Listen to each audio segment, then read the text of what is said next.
All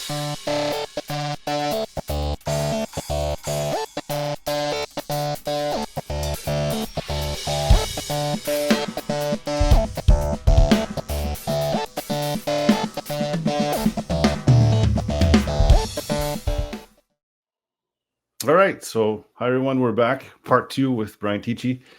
We had to kind of Not peace. Two. two Part two. part deux, as that movie was back in the day. Nothing wrong with peace, but we're starting part 2 now. Brian graciously came back. He had to do something and came back for part 2 of this interview. So we'll ask him a bunch of questions and hopefully get what you guys are looking for to know from Brian. And graciously, it's early for him. so thanks so much. Yeah. Stay tuned because I'm going to give you the answer for guaranteed massive success and lifelong happiness and fulfillment 100% of the time for the rest of your life. That's what we're going to do here. But I'm not going to tell you how to do it until the very end. And I'm going to say it really fast. I'm going to say it so fast. I have to figure out a way to slow the tape down. Namaste. So continuing what we were talking about last time, I wanted to delve into, of course, your love for everything Zeppelin and, of course, John Bonham. So first question I guess I have to ask is, what is it about Bonham's playing that still resonates, pun intended, after all these years with you? Yeah, I think it's a combination because I've had to think about that, like why, but it's not just me. It's pretty much everybody. If you've listened to Zeppelin and Bonham, if you just take the drums out of the music and just listen to Bonham, you go, well, what's going on?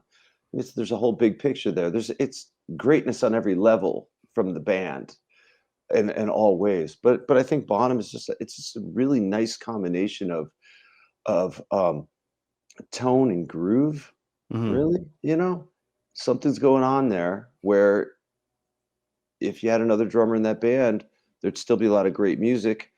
Well, of course, the songs would be affected differently by somebody else in the room when they're creating them, but and how they go about writing. But yeah, it's really just that combination. Like when I was a little kid, just you notice the drums in Zeppelin, but why? It's not like you don't notice the drums in other bands. It's just there's something about Bonham's groove. You put that groove on that kit, you mic it up and record it how they did all those years, so many different ways, different rooms, different studios, different mixes, different blends, and you have this guy that is pretty much, let's just say the number one rock drummer of all time.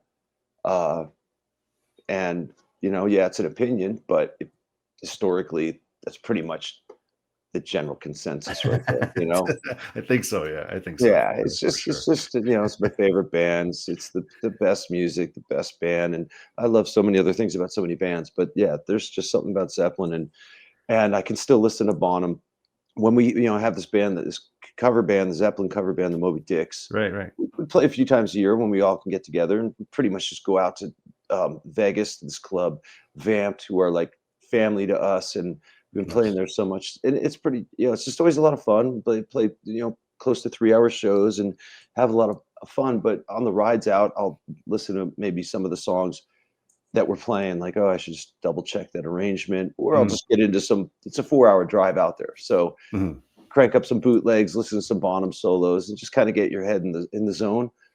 But I never get tired of it. That's it. But that's not just because of the Zeppelin, of playing a cover gig, a Zeppelin cover gig. I'll find myself doing that all the time. I'll be referring to Zeppelin tracks if I'm in the studio and I'm trying to get a certain tone, tuning snares.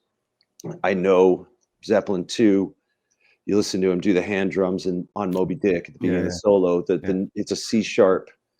If you when he has the snares off, starts playing, you can hear the note. It's a C sharp. So I started to default. Yeah, I default to that.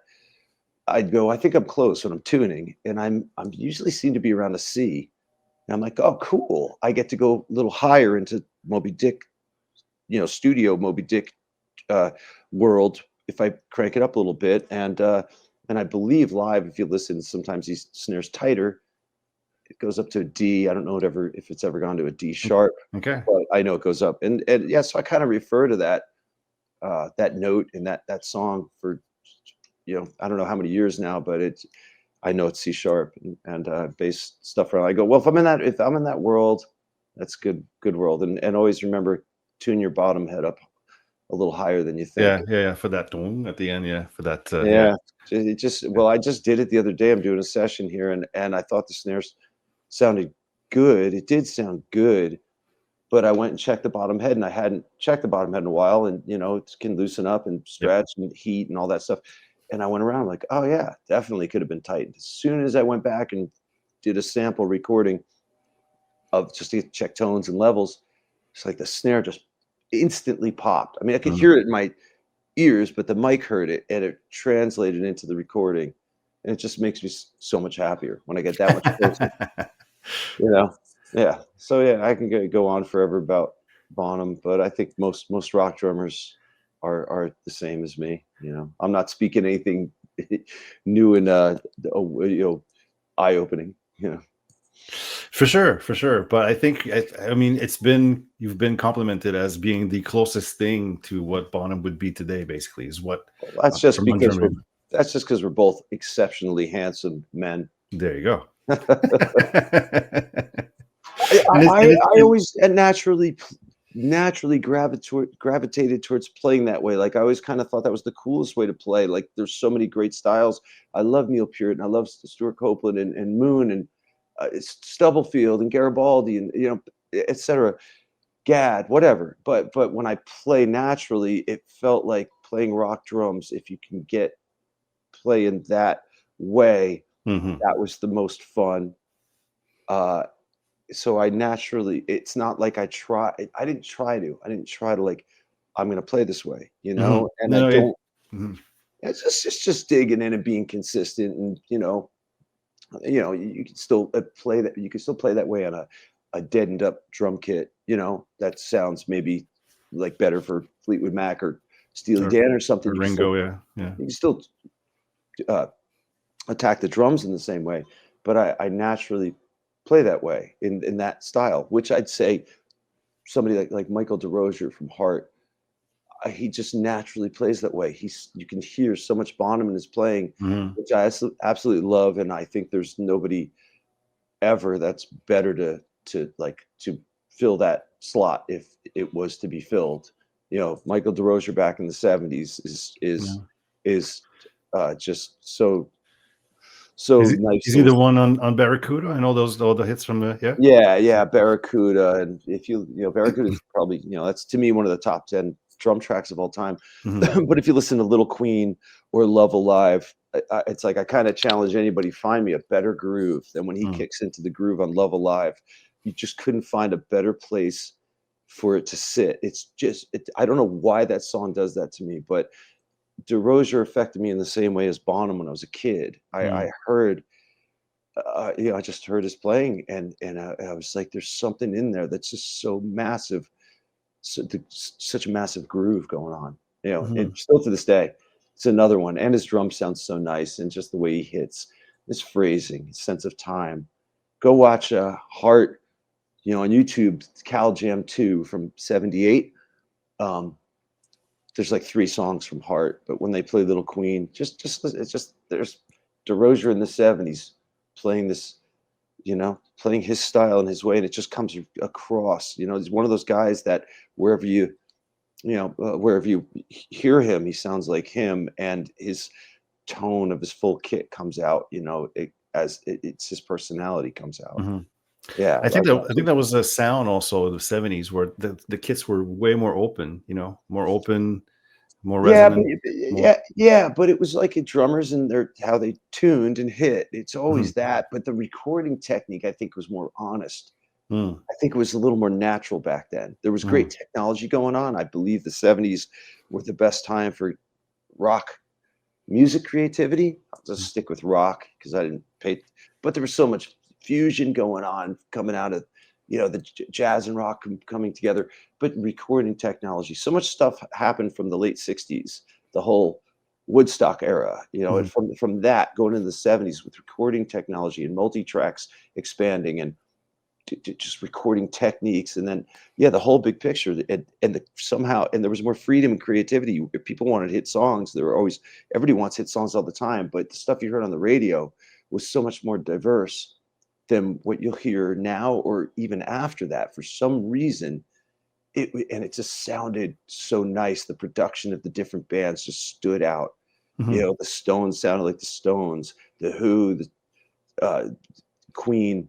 It just had their own sounds, but the recording technology was improving, so you could take advantage of so much more in the studio, and the true colors of those bands could come out more prominently, and then maybe it got a little bit crazier in the 80s with MTV and Coke and money, the whole, like, And all that the stuff. drums and everything else, yeah.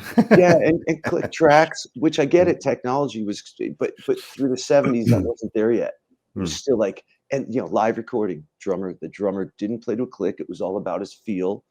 We're drummers, so that's important to us. A lot of people that are non-drummers don't notice this, which is another point of, well, if an average listener doesn't know if the drummer's playing to a click or not, the average listener, you get a million fans to buy your single. Are those million fans going to care if it pushed or pulled or stayed exactly the same BPM from bar one to the end? mm. Or if you have a what do you call it? A tempo, a, s- you know, a Like tempo that changes, like a BPMs that change. Oh, we're going yeah. to push the chorus. It just, it creates more excitement maybe, or it lays back more. I get it. But really, if the drummer just plays, like, does anybody care that Charlie Watts started out Honky Tonk Women, like 10 BPM slower than it got to at the first chorus? Yeah, Nobody cares. that's true. Nobody cares. That's true. Nobody cares. But it's there. It's very, very evident. There's a Yeah, lot of songs that end faster than they started. If you yeah, go right back to the beginning, you're like, yeah, oh, it's a little slower. I didn't care what I put the song on. I was enjoying it. yeah, no, exactly.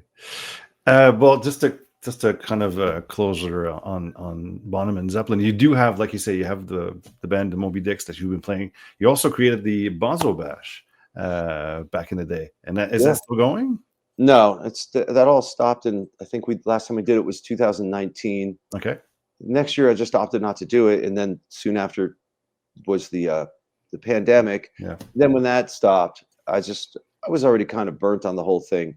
Mm. There's so many great memories. It was great, but I made it a big thing in my life. Like, I made it, like, if I can get this bigger, take it on tour, and make it a thing. That's like, uh, but yeah, it just got to be a very, very time consuming, and uh, like I said, a lot of great memories. I've met so many drummers that are not my friends from being a part of that show, and Mhm. um, the hangs were the best. Like, the rehearsals were amazing, just a Mhm. lot of fun. But the business, maybe the business became more of a business compared to the thought of, I was just doing it for fun. Yeah. yeah, but I mean, Yeah. money gets involved. People have to get paid. There's Yeah. sponsors. Yeah. There's Yeah. Yeah. responsibilities. If Yeah. somebody hired doesn't do something the right way, or something happens that's a problem, who's the first person to point at? That's Brian's show. Mm. That, something goes good, I can take credit for it, but it just became a little bit too much for the bigger picture of why I'm doing it, and part of me went, yeah, I just rather play drums all night instead of putting everybody together for many months Yeah. Yeah. Yeah. for the show. While like I said, I can't say, I put the time in. I chose to do it. I chose to take on, 3 separate shows at NAMM 3 nights in a row. I do a Bonzo Bash, a Randy Rhoads Remembered, and an Oxen Loon, or a Rush tribute thing. Nice. And it was because I was kind of like, well, if I can, why not? If I can, but it's like, it's a boatload of work. But it was my choice. Nobody forced me to do anything. And the other side of it was, each year I go, I don't know if I want to do it this year, but I go, well, I say to myself, this is one place where I actually am the boss. Like, nobody tells me what to do. It was really, that's really, Yeah. sort of gratifying, Yeah. just because I can, you know, have some rules, but I'm ready to break the rules too. We're ready to be open and improv as the show goes, or as things change. And that was always a big part of it, was not to be super structured. I wanted it to be organized and fun for everybody involved. But if something changes, that's rock and roll, Yeah. and Yeah. and who knows what, just for what, just give a list of things of what could change, or that you have to work off of, that you weren't expecting. I like that too. Mhm. That's No, controlled. it keeps it exciting. Yeah.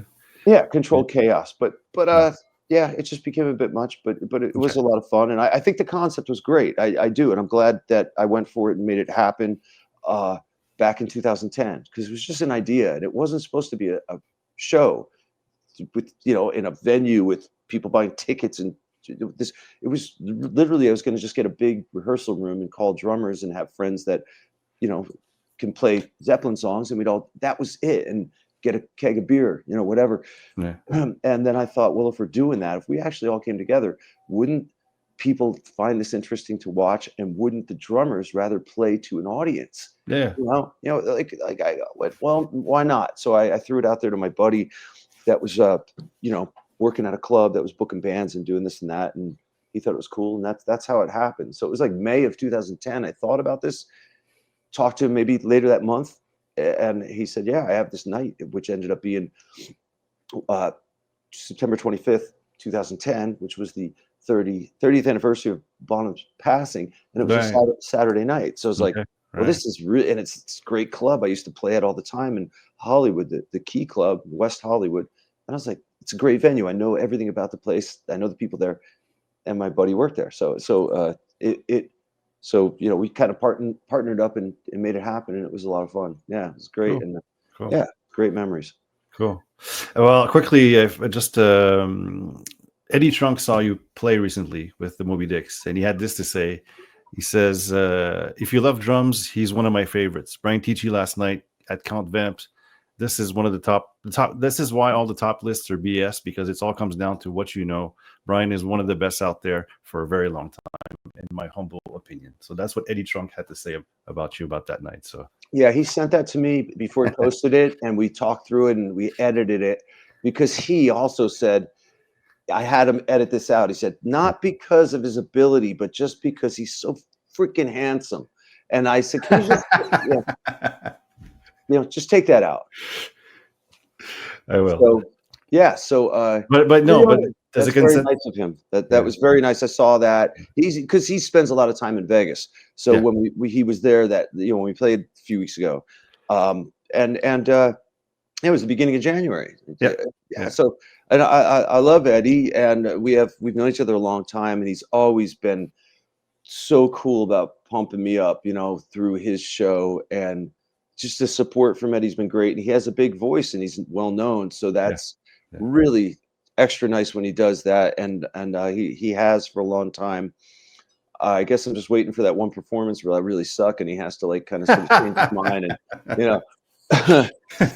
we all have those, no matter who we are. Even Neil Peart. I remember once going to see I think my fourth show for Rush, and yeah, he made a mistake, and I think most of the drummers in the front row went, "Oh, that's interesting," and he just picked up and continued, and that was it. So Yeah, we're all human, but he was a very, very focused oh yes, person, and I do love that about his. Yeah, he's another one I can go on forever about, and he's so different from Bonham, well that's what I want to ask stylistically. you about because you have, I think it's in your studio, you have a Bonham kit and a Neil Peart kit. Is that correct? Yeah, I just recently added the Peart kit in like permanently. Okay, I had the Bonham kit. It's just that setup was more like my go-to, session kit. right. Always mic'd up and ready to go. And a buddy had asked, uh, said, my buddy wants you to cover some Rush, like right around Thanksgiving. And I had fixed up this red Natal Pure replica kit that was in the You want- fire I had years ago. And it took me a long time to fix it up, clean it up, and repaint some of the toms were like blackened, so I found the paint. Yeah, I cleaned them all up. Took a while. So Really? I left it sitting up in the center of the living room, but it's taking up it's a big kit, took up a Yes. lot of space. But the other kit was mic'd up in the corner, on the side, the Bonham kit. But I flipped it around, pushed it against the wall to open up space in the living room so I could just practice and keep it up. And when my buddy said, can you record some Rush? I was like, yeah, I'll mic the kit up, do that. It sounded good. It was cool. Go ahead. Do you mind if I show it? Because I actually have a picture from your media, Yeah, so yeah. maybe you can talk us through it. But just gonna share screen. So there it is. Oh yeah, okay, yeah. That was when it was in the center of the room, facing Oh, toward the sorry. front. Yeah, let Yeah, me try that again. that's a nice kit too. Yeah, so I flipped it the other way, pointing backwards toward the wall, and so I opened up the space, and I recorded these Rush tracks on it, and they sounded good. Like that kit sounds great. It's also the heads and the tuning and hitting it and miking it and mixing it, Yeah. but it's a great kit. So So is this something you kind of painted? You were saying you fixed, so well, some of it was most of the concert toms, they were all okay. charred because the Oh, higher the kit was this one. stacked. The Okay. smaller drums at the top got Yeah. affected the most. Okay. Yeah, but there was a lot of damage to the other ones. Some of the, if you look closely at the hardware, a Mm, lot of it you'd see it's still, mm, you know, uh, affected by the fire. I couldn't clean it all, and after a certain amount of time, I don't. When you look at a kit, you don't really stare at a piece of hardware. You just look at the whole big picture, and yeah. there's your picture, and it looks pretty cool. Yeah. So I did these songs, and while I was doing them, my buddy goes, Why don't you have? You got that big room. Why don't you have two kits mic'd up, mics ready to go, cabled out, and you just switch the cables from one kit to the other into the snake. So if you want to use this kit, unplug Yeah. all those mics." And I go, "That'll save you so much time, and it's easier to do. So now you can go from this to that." I said, "Great idea.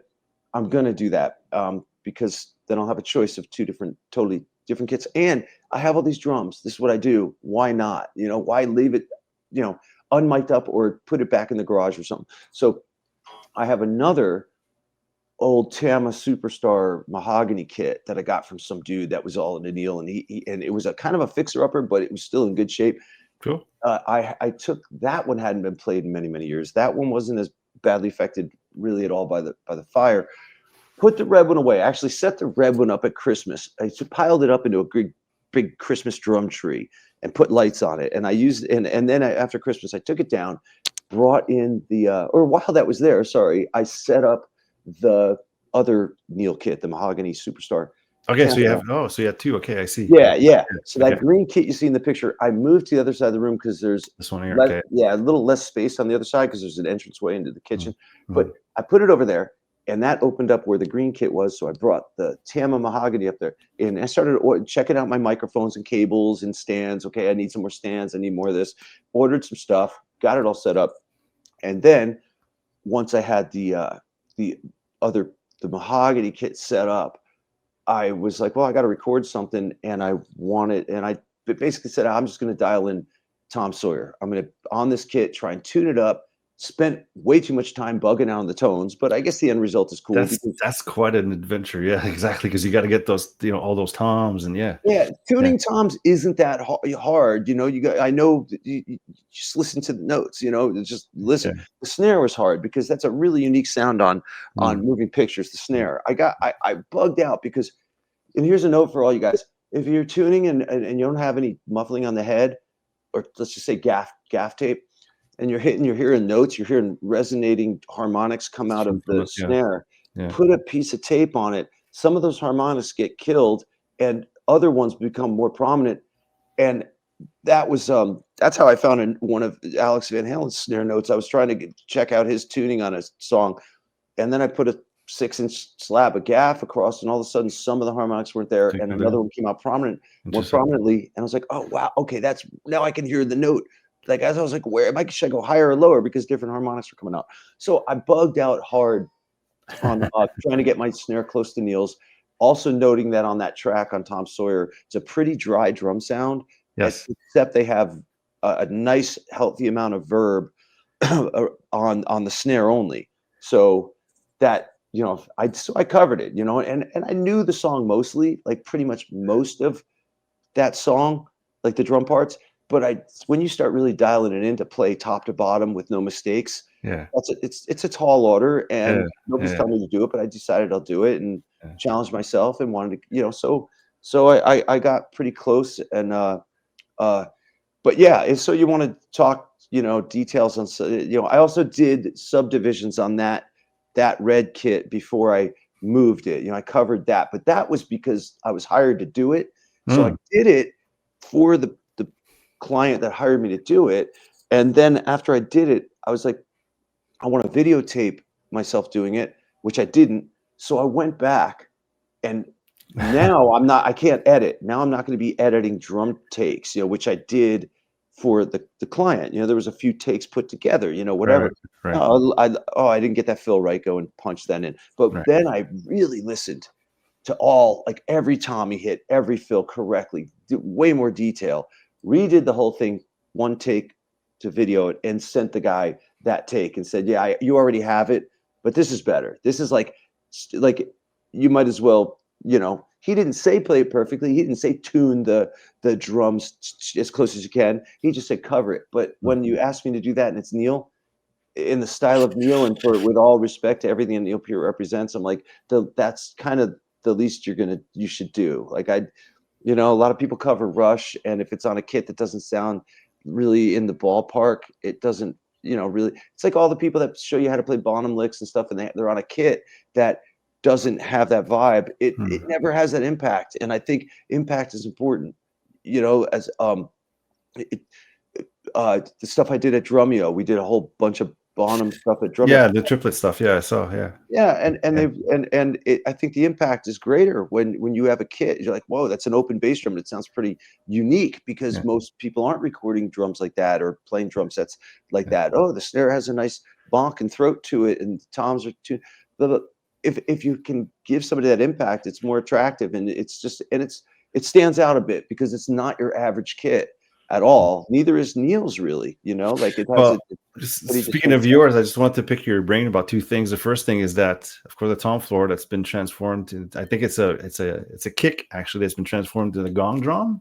Yeah, I guess I noticed. I never paid attention to recently when I looked at a Tama, a true gong bass drum, where the rim is underneath the head. Yeah. So you don't. But on this, you have to work it a little bit. I mean, it's big enough where you can just hit the center. But as far as what a real gong bass drum is, yeah, the head should be over the rim, which makes it easier to get in and out of. You know, this is a little bit more of a thing, but it's the only one I own, so that's the only way I know. Cool. And the other one is what I found interesting is the hi-hat held up by another clamp in order for it to be accessible next to your left kick. Which guys like Bill Ward and Peart and Alex Van Halen,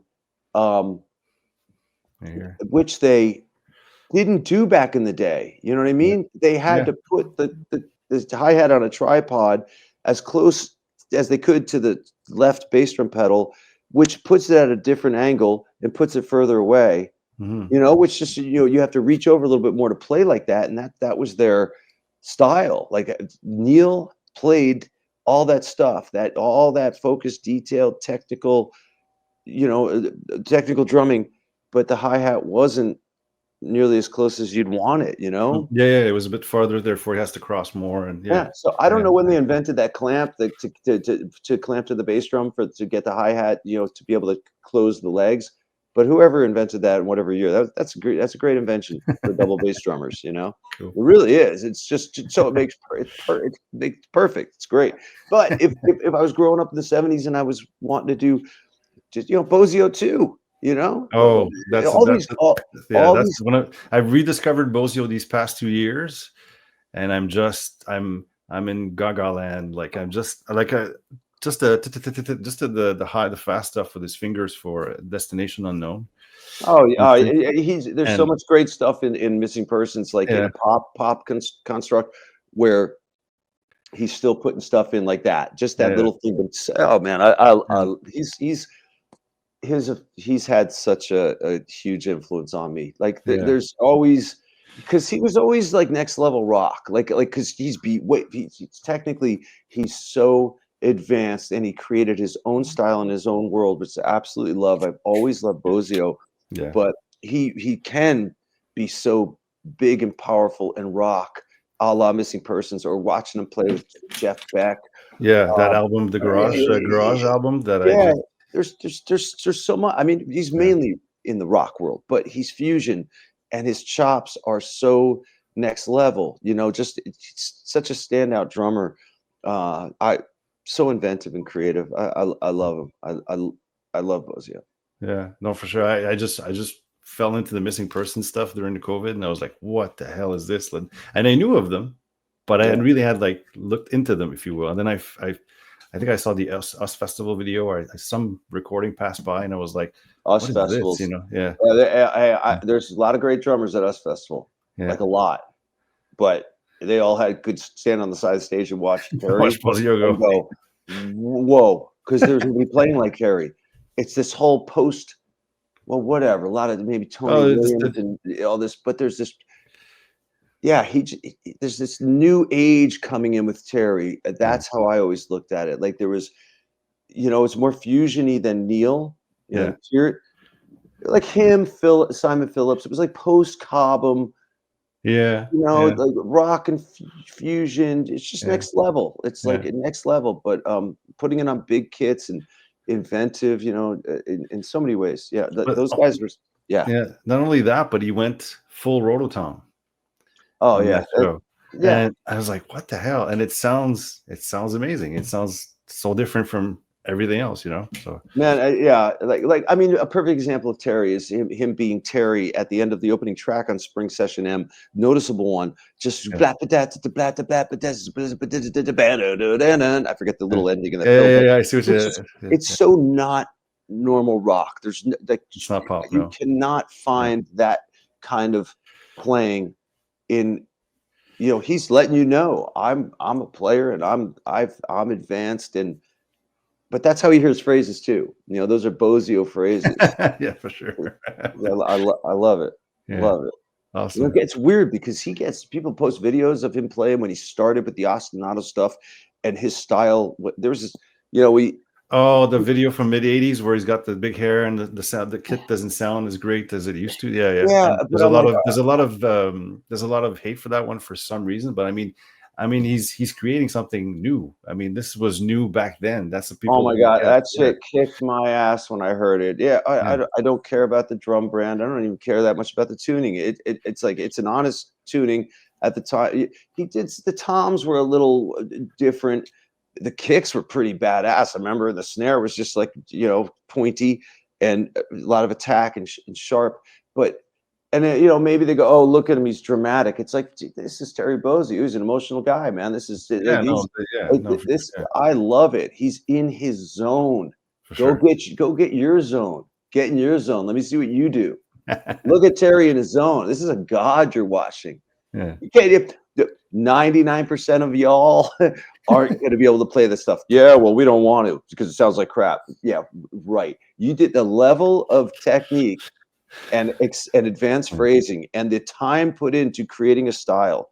I don't give a shit what anybody says about Bozio. He's next level and he's always been, and he kept getting better because he came to Berkeley in '86 and we saw him kick our asses then in a yeah. clinic with Sonny Emery. Then he came back to the Oh, Berkeley Performance Center in '89 with a bigger kit and throwing out these ostinatos and soling with the other hand. And I was like, I was just you were kicking our asses in '86, and yeah. 3 years later, you are at a new level, and it's focused, and this path you're going down, and he kept it going, and he kept it going, and now it's you play like that, you're playing like Bozio. That's it. Yeah. It's I saw him in 95, 96. Discovered him around there. And funny enough, he came, customs, had troubles with customs. This kit wasn't set up, the SS Bosio. So we had to spend 2 hours, which was an amazing thing to see his kit being built up. And then when he had this gong drum with this kind of, sorry, but the China, not the China, but this big ass gong in the back. But instead of being it suspended this way, it was flat. yeah. And he was hitting the gong drum with that thing, and it was like, holy crap! I could just feel it in like my whole body, sort of thing, and just kind of like while doing some sort of instonato, and I was like, what the hell is this? You want to hear a cool story? This is cool. This is when I was 23. I'm playing with Vinnie Moore, guitar virtuoso. We're touring around the country. We're somewhere in California. Vinny and I are at having coffee in the morning somewhere like before the show. And Vinny goes to me, our bass player JD, who's the bass player in Black Label Society now. We went to Berkeley College of Music together. Vinny says to me, hey, if Billy Sheehan was going to come to the show tonight, would I tell JD now or just let Billy show up and not tell JD because it might trip him out, before the show? I go, no, man, I'd tell him. I'd want to know if you like, and he goes, oh, okay. He goes, because Terry Bozzio's coming to the show tonight. Nice. Dude, that was that, and I'm like, this is like at noon. We're playing that night, so I had all day to think about. Oh man, my idol Terry Bozzio is coming to the show. He's coming to the show to see us play. I don't think I had met him yet. okay, This is like 1991 or 2, right, and yeah, he shows up backstage before we played, nice. warming up. And here's Terry Bozzio sitting with me backstage, and I got to go on stage and play this kind of metal, hard rock, metal double kick instrumental music, and I get a full blown drum solo in the middle of the show. Yeah. Now I get to do that drum solo, but one of my idols is staring at me, watching this. That's a lot of it's a lot of pressure. But we became friends. I haven't talked to Terry in a long time, but we did keep in touch a little bit, and I ended up at the Greek Theater out here when he was playing. Jeez, was it with Jeff Beck? It was in the 90s. It must have been with Jeff Beck. Yeah, because he was late 80s. He was with Jeff. Yeah. God, what? I can't remember. All I know is ended up being behind Bozzio's kid at the Greek Theater, watching him play. It wasn't the Hollywood Bowl. It was the Greek Theater. Yeah, I don't know how I got there. Oh, and he came to a freaking Pride and Glory show at the Greek Theater in '94. It's like, Terry, he was like, over this period of time, I was crossing paths with him, and yeah, like we just talked on the phone a little bit, but yeah. So I guess he liked your playing. You liked what you did that night. Don't know. I just know that there was a couple times he whatever, man. It's Terry. I love those experiences. It doesn't matter if he was always very nice and cool. I mean, yeah. I remember us talking about Vinnie Paul, Pantera, Far Beyond Driven just came out, and we're talking about the song Becoming, where it's in my head, because when I was a kid, a 4-stroke rough. That's what my teacher called it. I don't know. It's just right, left, or left, right. Yeah. Well, I started doing that here in Neil Peart. Which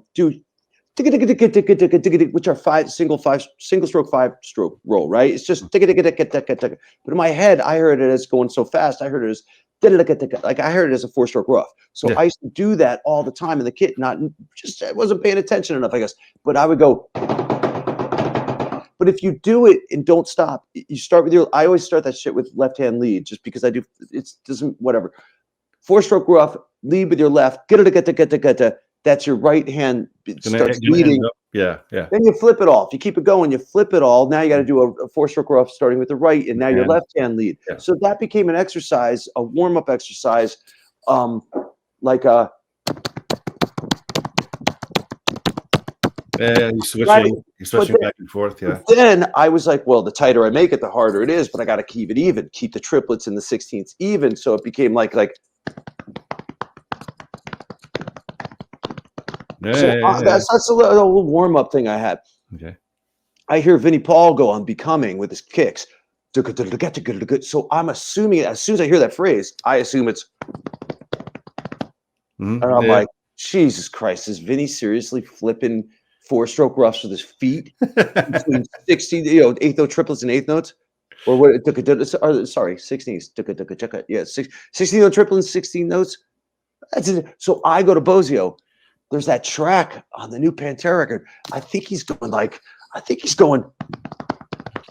And he goes, and Terry goes to the wall and goes, I don't know. I think it might be just filling in the triplets with the right hand, with the right foot. And he goes the correct way, which I learned. He goes, yeah.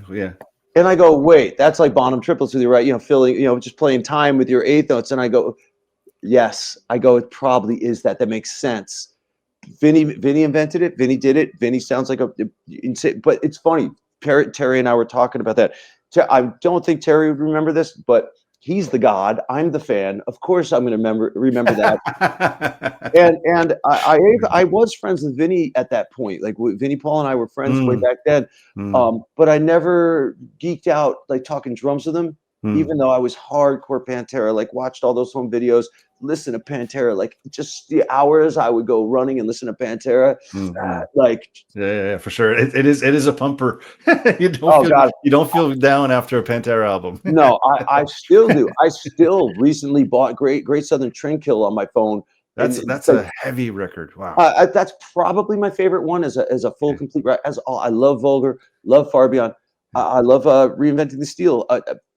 But something about where they went with Trendkill, Drag the Waters, the opening track, just so much, Floods, 13s, it's killer. The whole, I love it, and Vinny's drumming is the production. It's all there. It's just like, Phil's insane on it. Right? Rex's, they're all killer. Love the record. Love every song on it. But I never geeked out with Vinny about his drumming.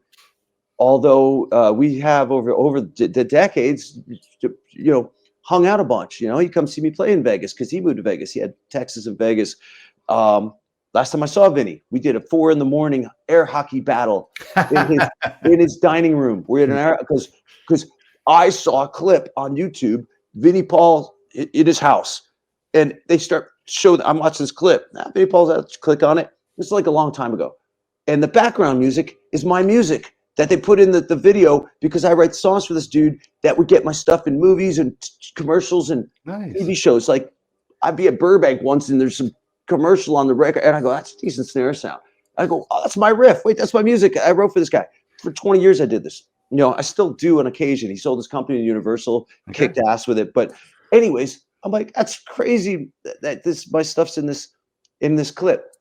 So I see Vinny and I remind him, and in that clip, he goes, "Yeah, this is my air hockey table." Right? So years later, we're talking, and and I'm like, "Dude, I'm air hockey king." He's like, "No," and he goes, "And we're yes, no." He goes, "You want to come back and want to do it?" I go, "Yeah." We're both been drinking. It's 3 a.m. We go to his house. It's rock and roll. Yeah, I technically won. I'm very competitive with sports. I don't, I'm just a really sore loser. I'm very competitive, but I did. Vinny was really good. I'm good. I won, but I think he was just more drunk, and it was. That's all I think it was. But 2 days later, I texted him. I go, my right tricep is aching still. He goes, mine too, because we went. I don't know. We were going hard. But anyways, I love from Bozio to Vinny Paul to air hockey. There you go. I love them stories. Yeah. but Vinny was especially because in Quebec we love metal, huge metal community. As recording this right now, I'm going to shout out to Voivod, which is from Quebec, and they're doing some stuff for 40 years and everything. Anyways, so we love metal. So when Pantera hit, made a lot of Pantera fans here in Quebec, and including me. And when I heard Vulgar, I was like, "What the hell is this?" Like, love it. Sorry, Metallica, but what is this? Yeah. And, love it. It was exciting. Every song was something new. First song, you're like, then they go into that was what Mouth for War. It's just that first side is just like, what's going to happen now? Oh, yeah. Well, even Cowboys was a great album. So. Oh yeah, my roommate worked at Tower Records. He brought home Cowboys from Hell, and instantly, song Cowboys is just a killer. But that record, as it goes on, you're like, whoa, this is relentless. This is just full-blown metal riffs and these tones. These guys are huge. And you notice Dimebag, you go, wait, this guy is standing out. Like he's kind like I became very aware of Dime's ability quickly on that. And you being a guitar player, of course, could appreciate both brothers, Yeah, exactly. Yeah. I love Pantera. Still, like, just absolutely love them. Yeah, totally. Can't say anything. Just one of the best. Going back to you, if we may, because we're gonna just geek out on more stuff. So, now you're currently with the Gene Simmons band. Is that correct? Yeah. Yep. Okay. So, talk to me about playing with another hero of yours. That's another like cool, man. It was about a year ago in January, and my buddy Brent Woods, who's pretty much he's a guitar player. He's known Gene a long time, and Gene had called him, "Can you put a band together for a one-off festival?" That's all it was. And he asked me, and I was like, "It's January." He says it's in April. I'm like, "Yeah." we ended up jamming together a couple weeks later, and we had to find a second guitar player. We found Jason Walker, who's a buddy that lives in Vegas that can sing great, plays great, great guy.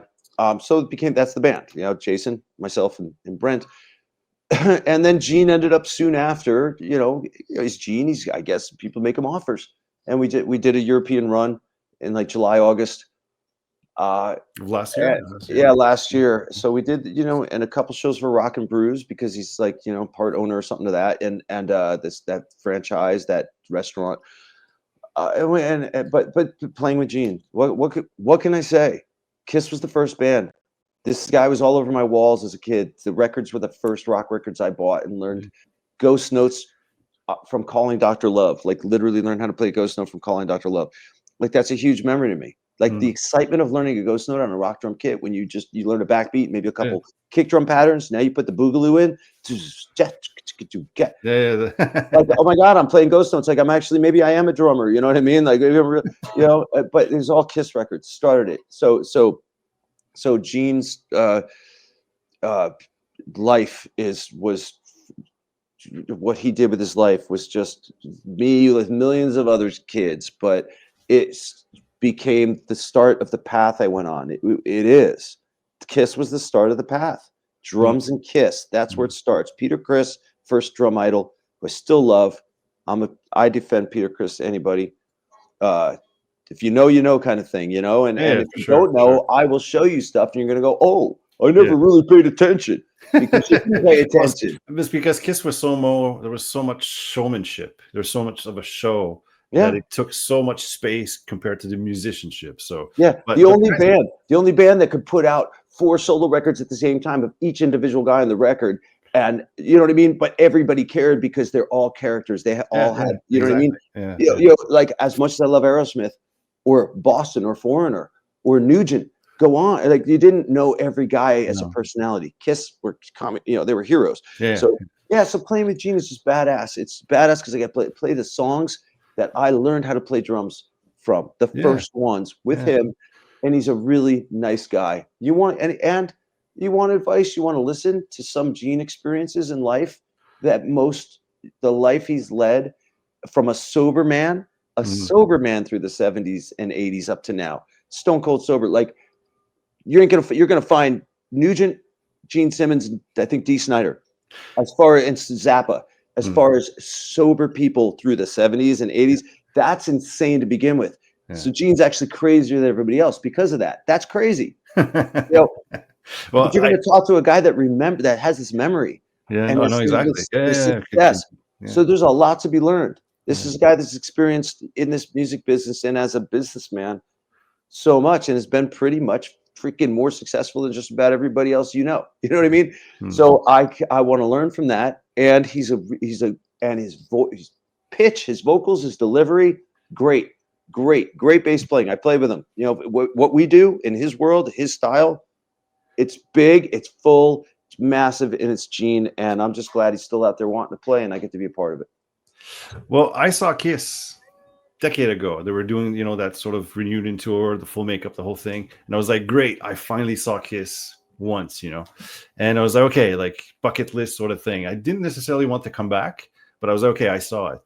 And I saw a couple of clips of you guys playing, and he seems so much more relaxed and having so much more fun, and just like letting, you know, you do a drum solo and the bassist sing and do a song and communication breakdown, and you guys are mixing it up, and it just so much fun. I don't know. I think, you know, the older you get, you had this dream that became this massively successful reality, and decades go by, and now you're older. I think as badass as Kiss is and everything that it represents, which was groundbreaking in rock and roll, and everybody ripped off, like the stage show. If you're going to go that route with the stages like that, you're going back to Kiss, really. But I think it's freeing for him to just say, I'm just going to pick up a bass with these guys and play some Kiss tunes and some covers and have fun. And there's no choreography. There's no, of course he wants it to be a big rock show. Like he encourages us, play to the audience. Like, you know, take a solo to Brent or Jason. But you know, you can do all these Yngwie licks or whatever. But if you hit big poses and do something that sounds cool, one note that sounds cool, an effective note, You know what I mean? Like, a la Hendrix, Machine Gun, a la David Gilmour, blah blah blah. You hit that note and you make it visual. The crowd's going to remember that more than the fact that you sweet picked. You know what I mean? Yeah. So it's very nice. It's nice. But so he still wants to be a big rock show, but we're not breathing fire and spitting blood and putting on makeup and wearing costumes. And there's not the, like at that second to have to step off the stage because there's something's going to happen. And then, Paul's in front and there's no like super choreography happening. And no, there's none. We're not even playing a click track. We're not even using in-ears. It's old school monitors, and Brian counts the song in and we play. There you go. So tonight it might be at 118 BPMs, but tomorrow it might be kind of like 119. I don't know, or G might have said push it up a smidge and whatever, or lay back on this. But that's rock drumming, right? Like that's like being a human. Play with, make it feel good, make it work. Push yourself. Don't rely on the goddamn computer. Which is okay. I totally see the reasons, and I do it, and I've done it, and I will do it in the studio. But there's also something freeing about when I track my own stuff. Which yes, I'm starting a solo record. Like I finally started it, just to do it. I don't care if you like it or not. I just got to do it. Got to tell myself I did it. But not you, just anybody. I hope there's something in there. Somebody goes, dude, cool riff. Good groove. But when I track for myself, 99.9% of the time now, I do it with no click track because I don't have to. So I just hit record and I go downstairs. I start playing, have the song in my head. Maybe I have notes, follow it. Maybe I screw up. Maybe I want to do 10 different fills and figure out the best one. I will just keep playing, keeping time in my head. Play. Song's 4 minutes long. I might do 20 minutes of drums and I'll go upstairs and I'll sit there. And pretty much, I hope I can play 20 minutes at a similar tempo. Yeah. You know what I mean? Sure. I hope I can. I'm sure you can. And there's going to be pushing and pulling, but I'm not going to be looking at a grid. I'm going to be listening to it if it feels good. Yeah, exactly. That's it. And then I know if it feels good when I go put guitars and basses on it, it's going to be really fun to lock up to. But that's what it sounds like. It sounds like that with the Gene Band, basically, that you guys are doing right now. It just sounds and feels like just for fun. And that's what really, really cool. Basically. So we've got a bunch of shows April and May in the States, which that's what we're doing this year. So that's coming up. And as far as anything after that, there's nothing like announced, but he gets offers all the time. So I think it's just a combination of what the offers are, and I don't know about like Gene availability wise. I think he's kind of he can keep himself busy in any way he wants, but I think he loves playing rock and getting out playing these shows. So hopefully after this April May stuff there'll be more, but if not, we got April and May, and that's cool. Yeah. Cool. Quickly, just talk to me through very, very quickly this kit you got for the show, if you don't mind. For what show? For the Gene Simmons band. Well, it seems like what we did in Europe is we had rental kits at every show. Every day I'd set up I'd just have a big extra order. Oh, that's one of the rentals. I just asked for small toms. So they might bring octobans, they might bring 6, 8, and 10 concert toms. I think I asked for concerts, but if they don't have it, I go just bring something.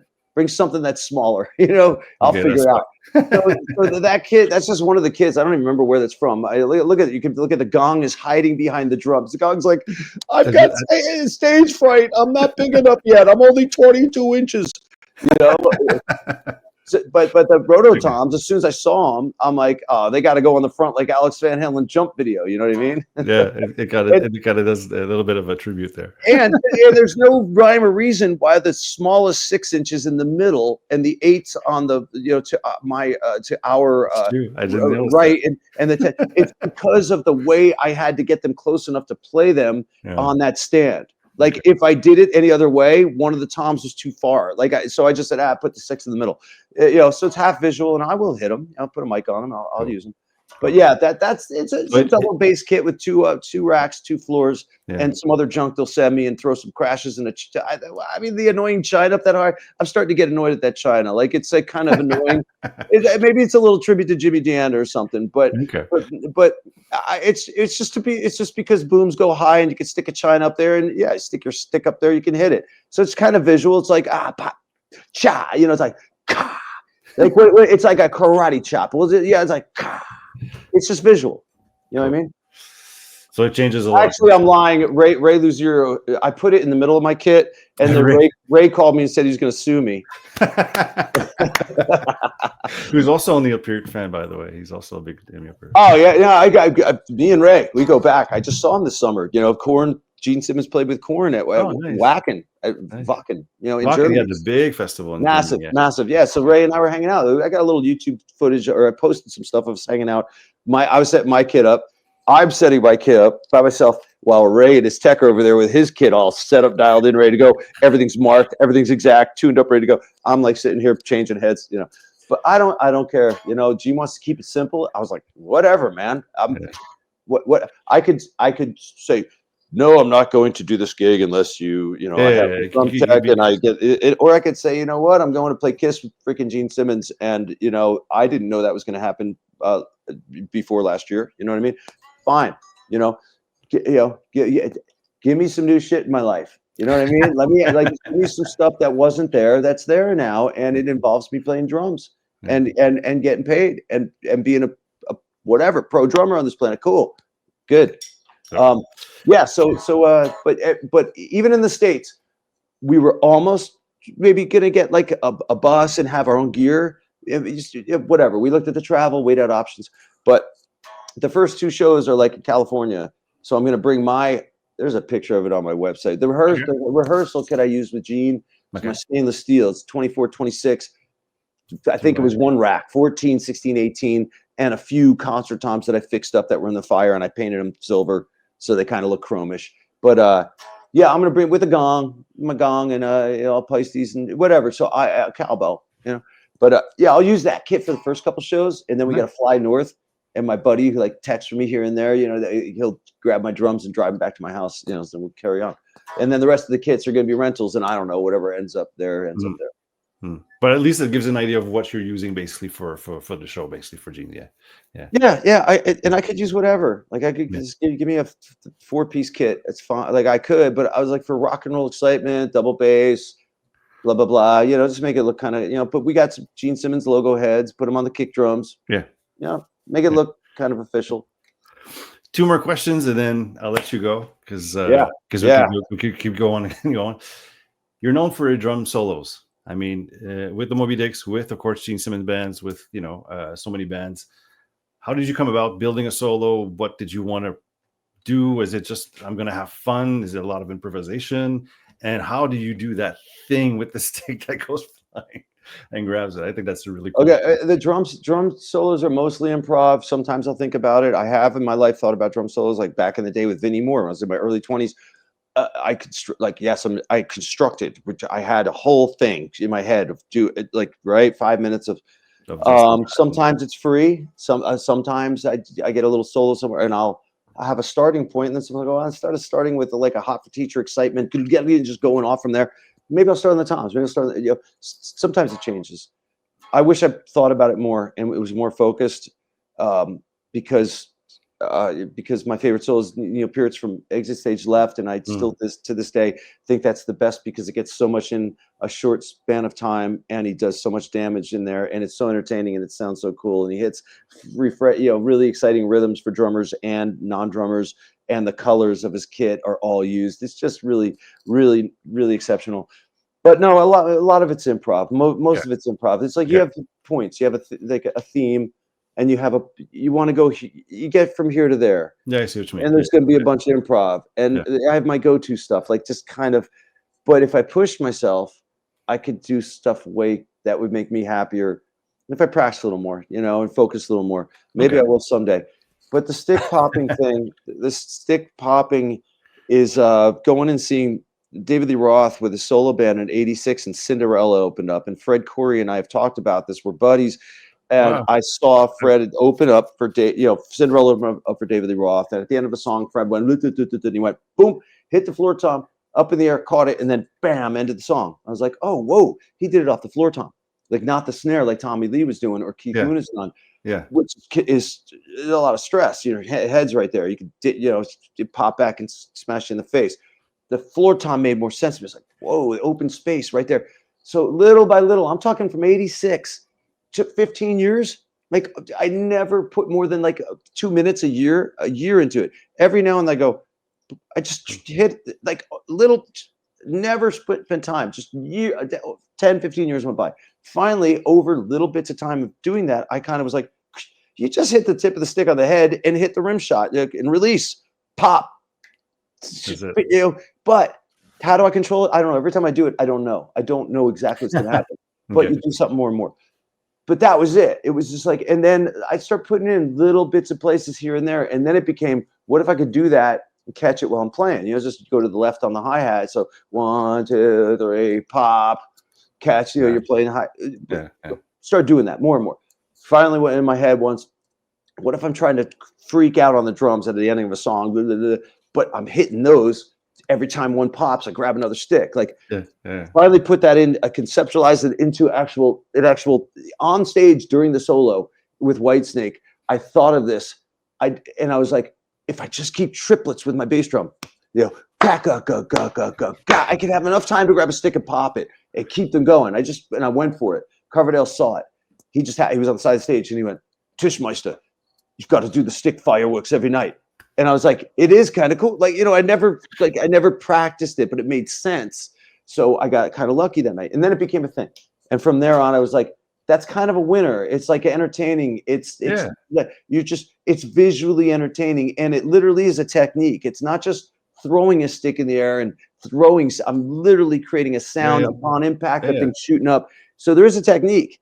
And at the end of it, hopefully you've done like 10, 12, they're popping up all over the place. Catch the last one. That's your like freaking, that's the grand finale. It's like, whoa, this was good. You caught it. Like, you can't go bigger than that. So it's really just a thing over time that I got to give credit to Fred Corey for me seeing it from him first, and that if I didn't see him do that, I probably never would have done it. Probably wouldn't have tried, and it wasn't trying. It wasn't like today I'm going to work on this. It was shooting my head as I'm sitting there, and I just go boom, boom, and over years, like I said, might have been 2 minutes a year for 10 years through the late 80s and 90s, Well, to a couple of things on that. Number one, I was a Cinderella fan. I saw them live back in the day, and I loved that band. That band was a really good band. So it's interesting that you talk about that. Just big hit songs, good stuff. And the fact that Ricardo calls you Tischmeister, that's amazing. Yeah, I think it's him and Eddie Trunk, David and Eddie Trunk say, it's fine with me as long as you remember something. It's a good day if somebody remembers your name.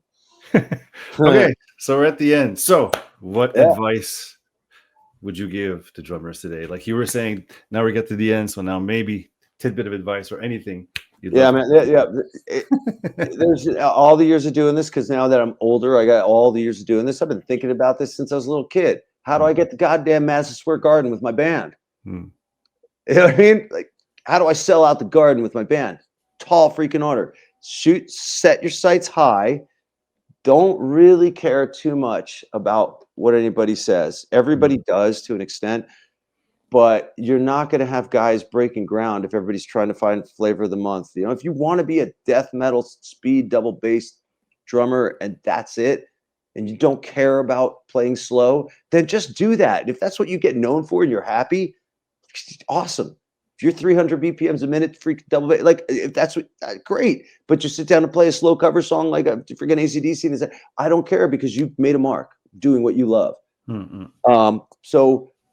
But I think the most important thing is always, and this can go down many different roads, is word of mouth.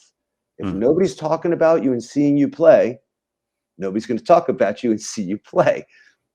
You got to be seen and you got to be heard. And every time you play is as important as any other time. I don't care where you're at. I don't care if you got to jam in a bar and you think nobody's watching, and that one person comes into your life. You're like, holy shit, he hooks you up to something else, and you have this opportunity that gets you somewhere else. You go, if I didn't play there that night, I wouldn't have met him. That brought me to this. It can be that simple. You can work your whole life and never feel like you got anywhere, or maybe you never got that big opportunity. There's no rules and there's no guarantees, but you're not going to care that much unless you're not going to care that much about that stuff as much as you care about the act of trying and believing in yourself and the art of playing drums and getting better.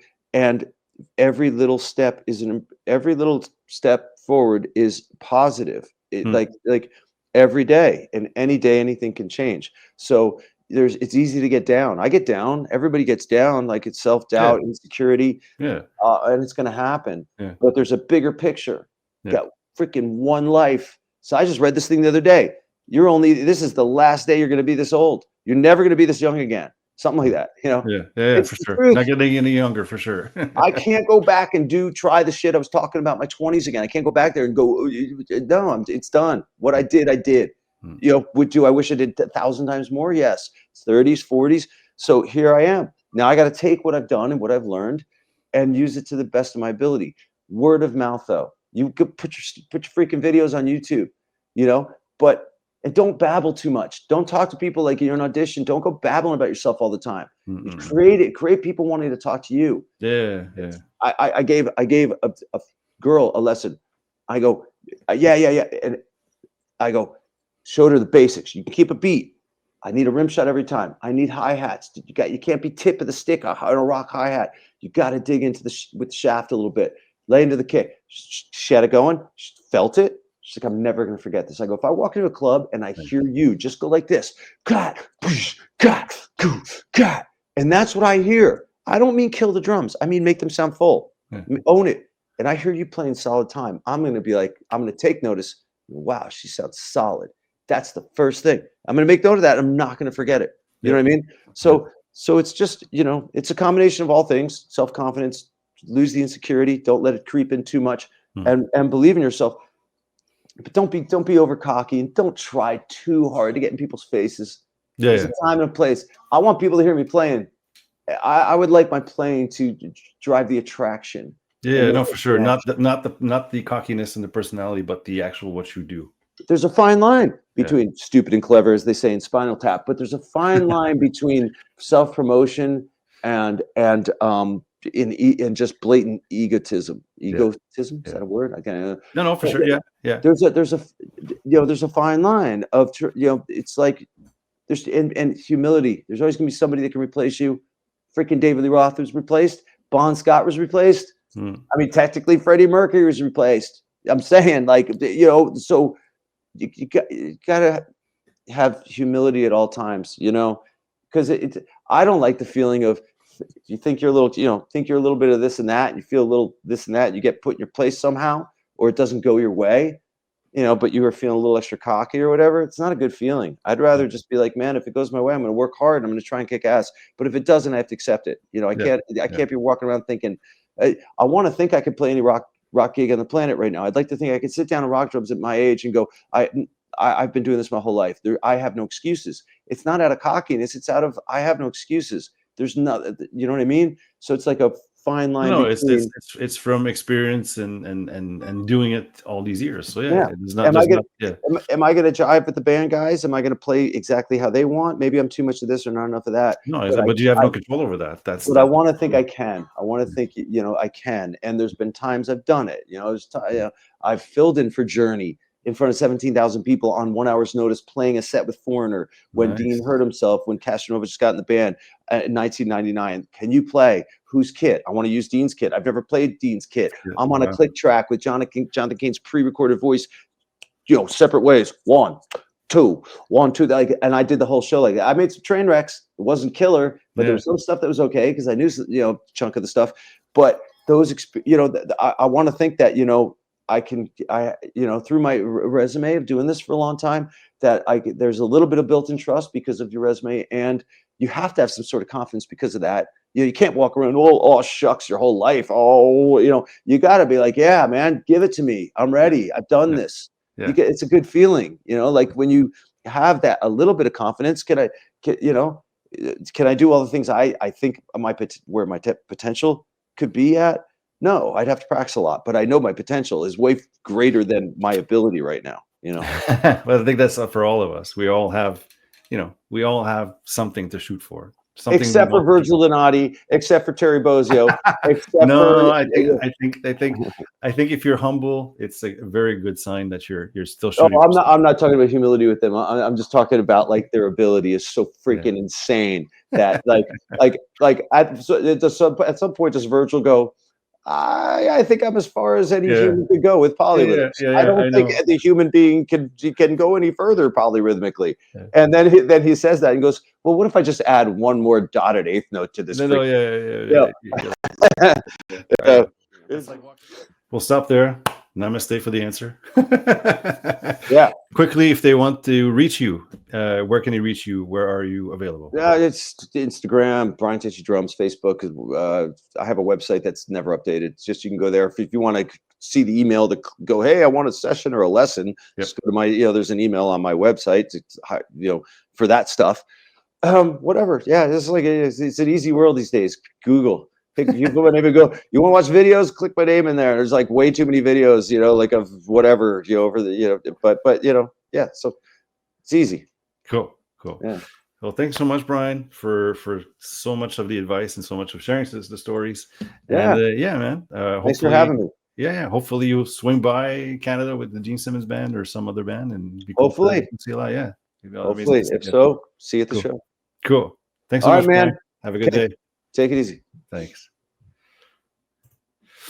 So there you go. There was our episode with Brian Tichy. Thank you so much for being with us tonight, and come back next week for another episode of Drumfills Cafe. Take care of yourself.